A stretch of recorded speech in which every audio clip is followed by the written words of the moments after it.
तेलंगाना के SLBC tunnel में फंसे मजदूरों का रेस्क्यू ऑपरेशन जारी है। हुकूमत मजदूरों के रेस्क्यू के लिए हर मुमकिन कोशिश कर रही है। तेलंगाना के रियासती वजीर जोपल्ली कृष्णा राव ने इस वाक़े को एक हादसा करार दिया। उनका कहना है कि मिट्टी के तूदे, पानी और रेत सुरंग में भर गया।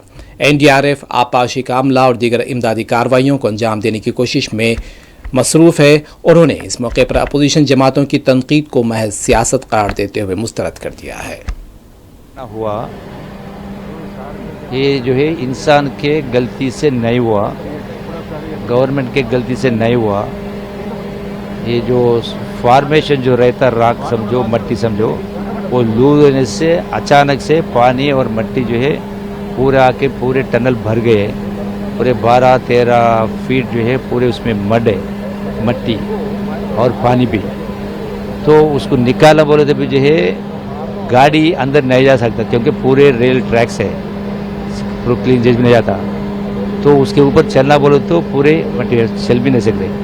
तो उस वास्ते दूसरा आल्टरनेट अरेंजमेंट कर रहे हैं। इसमें इरिगेशन डिपार्टमेंट स्टाफ और national disaster management relief teams और डिफेंस डिज़ास्टर मैनेजमेंट टीम्स तमाम जो है पूरी कोशिश कर रहे हैं उसके ऊपर चलने के वास्ते।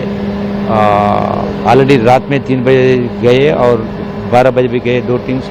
ऑक्सीजन भी पंपिंग करे, वो चल रहे हैं। और पानी डी वाटरिंग का जो है जितना मोटर जो है वो